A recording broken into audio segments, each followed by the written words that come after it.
Sachar committee और रंगनाथ मिश्रा आयोग दोनों के संदर्भ में अब्दुल वहाब साहब का ये रेजोल्यूशन, मुझे बेहद खुशी है। लॉटरी से आता है ये रेजोल्यूशन, आज यहां आया और हम सब चर्चा भी कर रहे हैं। हमारे मंतव्य, हमारे रुझान अलग अलग हो सकते हैं, लेकिन 20% आबादी के प्रति अगर हमारा दृष्टिकोण उचित नहीं है, हमारे दृष्टिकोण में समग्रता में लेने का अगर भाव नहीं है, तो मैं समझता हूं कि चाहे $5 ट्रिलियन की इकोनॉमी बना लें या आलीशान महल खड़े कर लें, एक मुल्क के रूप में हम तन्हा महसूस करेंगे। ये मेरा मानना था।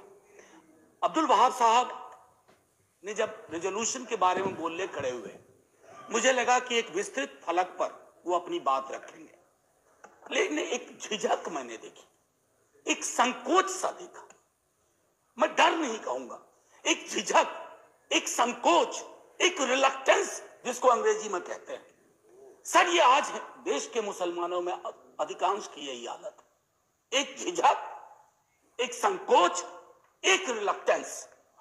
ये सर, मैं यकीन मानिए, मैं बस कुछ बातें रखूंगा। माननीय उपसभापति महोदय, प्लीज।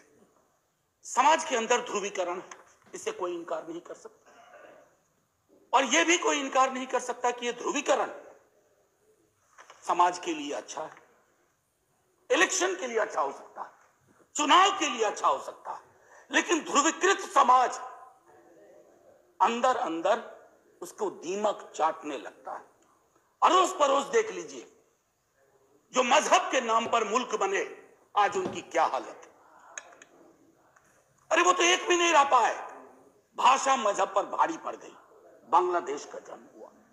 हमारे यहां जो परिस्थितियां सर उठा रही हैं, उन सर उठाने वाली परिस्थितियों पर कब्जा करना होगा, क्योंकि हालात आज ये हो गए हैं माननीय सभापति महोदय कि हम कपड़ों से पहचानते हैं। तो जाहिद तंग नजर ने मुझे काफिर जाना, और काफिर ये समझता है मुसलमान हूं मैं।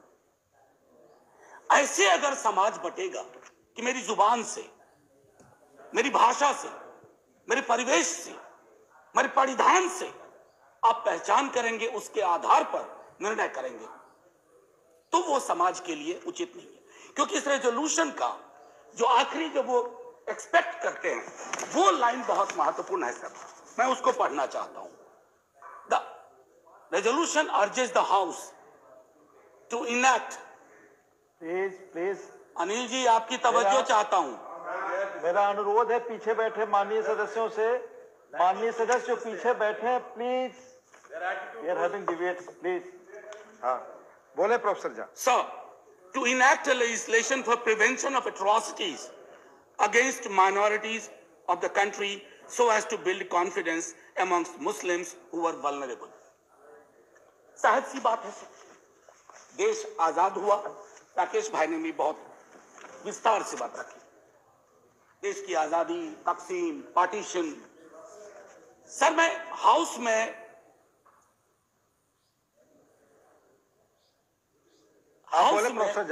सर, असल में क्या है ना, मेरे अंदर का या राकेश भाई के भी अंदर का शिक्षक मरा नहीं है, तो अक्सर हम जब बोलते हैं जी सर, आप सिर्फ आपको मैं छात्र तो मान ही नहीं सकता।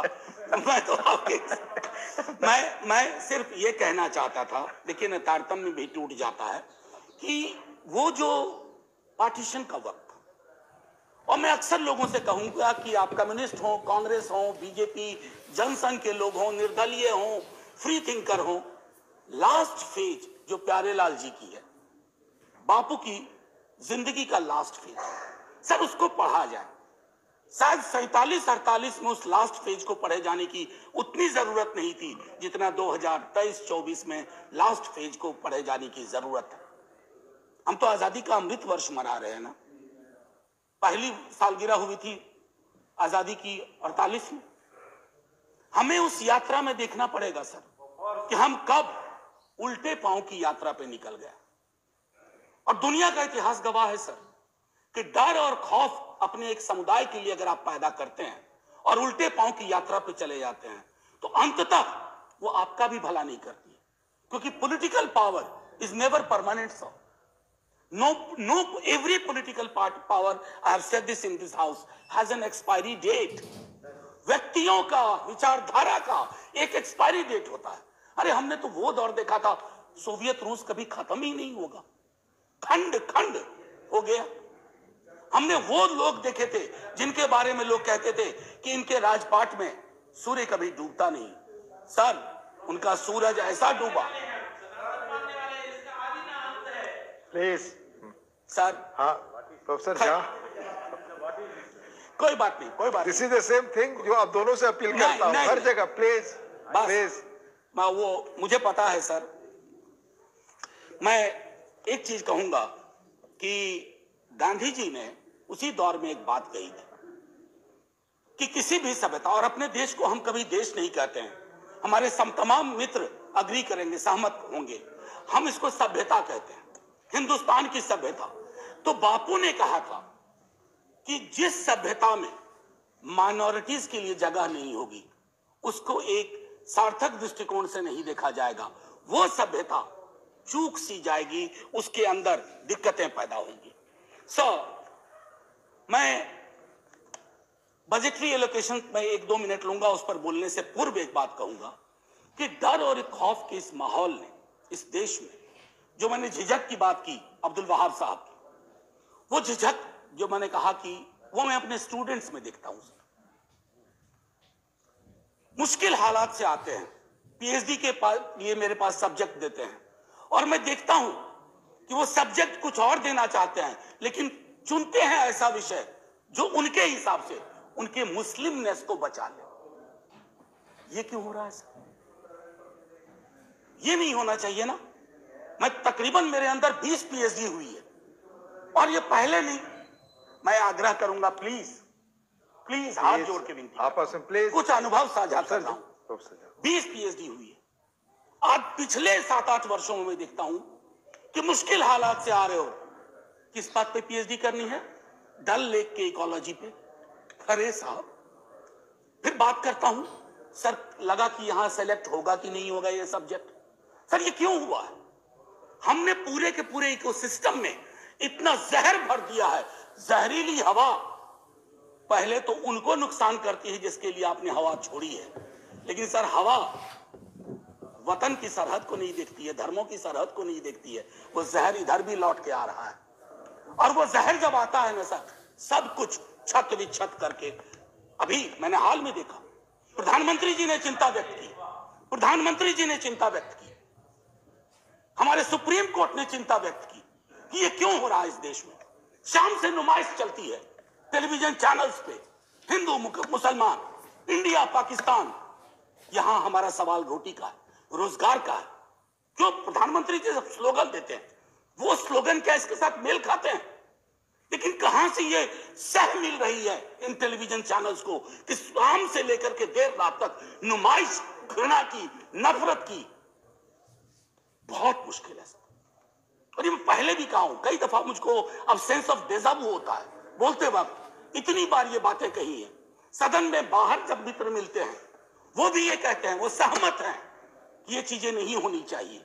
सर अब देखिए, कई दोस्त, कई हमारे स्टूडेंट, मैं अपनी पीड़ा शेयर करना चाहता हूं। मेरा एक स्टूडेंट है,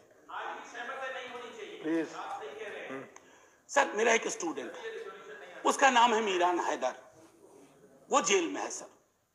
अभी हाल में आपने देखा होगा कि माननीय उच्च न्यायालय का एक ऑब्जर्वेशन आया कि आप स्केपगोट बना रहे हो, चाहे उमर खालिद हो, खालिद सैफी हो, सर्जिल इमान हो, गुलफिसा हो, शिफाउर रहमान हो, या मीरान जो अपने स्टूडेंट का मैंने जिक्र किया। सर जो ऑब्जर्वेशन कोर्ट के आ रहे हैं, अक्सर होता है क्विटल होता है, हो जाता है, इनके ऊपर कुछ नहीं था। 8 साल बाद सर दुनिया में इजाद नहीं हुई वो विधा कि उसके 8 बरस लौटा दिए जाएं। मेरे स्टूडेंट्स हैं, एक 4 बरस जेल में काट करके आया, एक्विटल के बाद कोई आरोप नहीं था, लेकिन उसका 4 बरस वापस कर सकेंगे हम? ये हालत है सर एक एवरेज मुसलमान की। मैं अभी भी कह रहा हूं कि हमारी संसद में अभी भी ये ताकत है कि अब्दुल वहाब ये विषय लाते हैं और इस पर चर्चा होती है। थोड़ी मत भिन्नता होगी, लेकिन इस जो हमारी ताकत है ना लोकतंत्र की सर, इस ताकत को बचा के रखेंगे तो भरोसा होगा हर समुदाय का। इसकी जरूरत है सर। एक मैं कहना चाह रहा था डिडक्शंस को लेकर के, मेरे कई साथी कह चुके, मैं रिपीट नहीं करूंगा। टोटल बजटरी एलोकेशन, मेरे मित्र कह रहे थे कि हम एक नजर से देख रहे हैं, एनॉमलीज थी स्कॉलरशिप में। नहीं सर, सरकार खुद एडमिट की है मेरे सवाल के जवाब में कि 90% एक्सपेंडिचर नहीं हुआ। ये ऑन रिकॉर्ड है सर, 90%।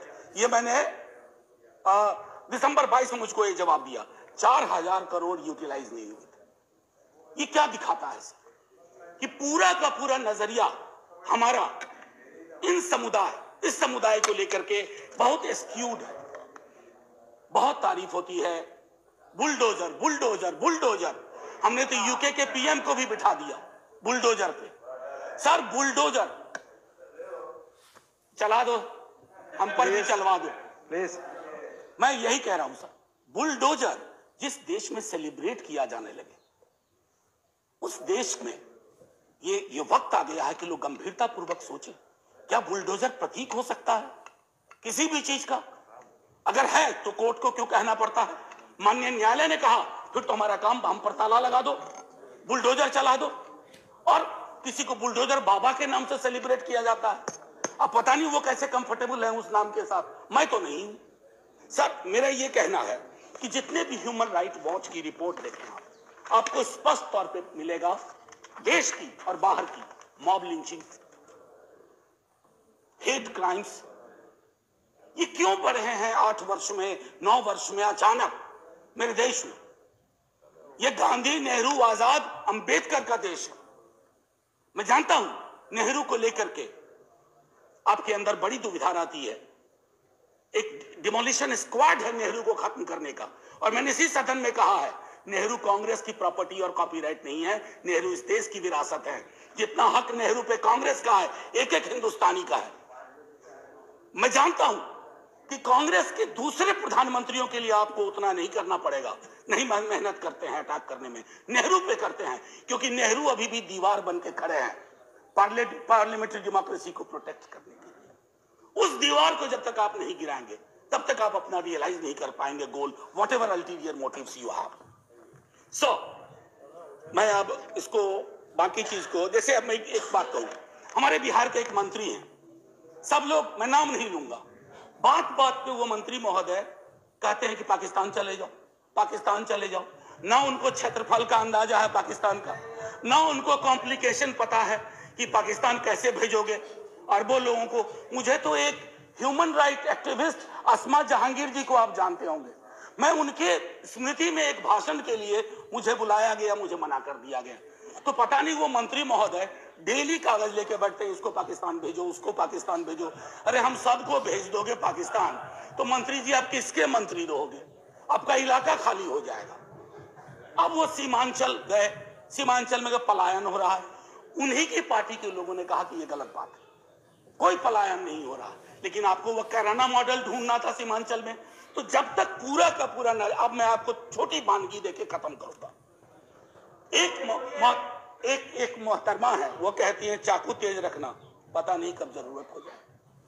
ये है सर, और इनको मन से माफी नहीं मिली थी एक बार। दूसरे हैं, if you want remain silent if somebody tries to kill our mother, ये गाय के बारे में है, सुना 14 तारीख को कौ हक डे है। मैं भी कोशिश करूंगा सर, हालांकि हमको मरखानी गाय मिल जाती है अक्सर जिंदगी में, भाग्य की बात है। तेरा नाम क्या है? मैं कुछ चुनिंदा उदाहरण दे रहा हूं, ये महत्वपूर्ण लोग हैं। तेरा नाम क्या है? मोहम्मद नाम है तेरा, आधार कार्ड दिखा। Hindus who don't vote for me have Mia blood in their veins, महत्वपूर्ण व्यक्ति हैं, मंत्री के पद के अल्लाह बाग। ना अली ना बाहुबली, केवल बजरंग बली, ये भी महत्वपूर्ण व्यक्ति हैं। जो लोग सूर्य नमस्कार को नहीं मानते उन्हें समुद्र में डूब जाने चाहिए। ये तो बहुत बड़े व्यक्ति हैं और अपने आप को नया ऑपरेटिंग सिस्टम बनाना चाहते हैं। हमारे प्रधानमंत्री जी के बरक्स और इकोनॉमिक बाइकॉट की अक्सर बात होती है, जालीदार टोपी की बात होती है।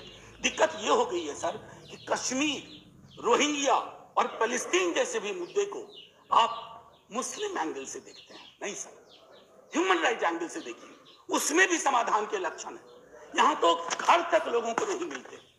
ये परिस्थितियां हैं, उनको जान। आखिरी में से बस 1 मिनट लूंगा। आखिरी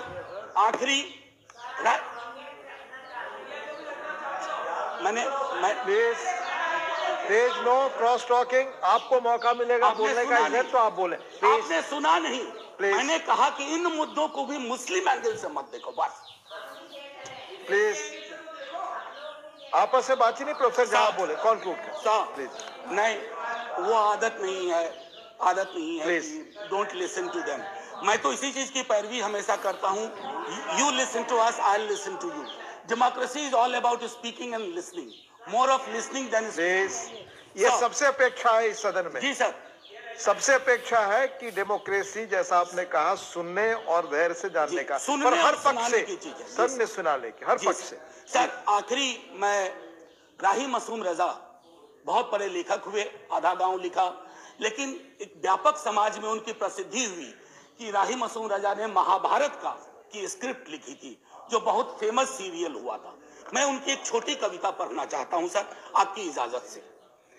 मेरा नाम मुसलमानों जैसा है, मुझको कत्ल करो और मेरे घर में आग लगा दो।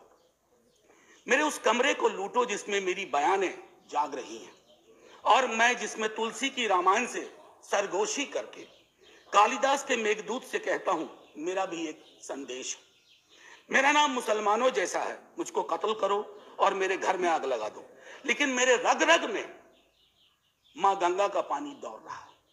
मेरे लहू से चुल्लू भर महादेव पर फेंको और उस योगी से कह दो, महादेव अब इस गंगा को वापस ले लो।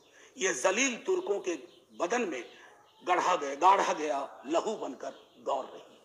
इसके आगे कुछ नहीं कहना है सर।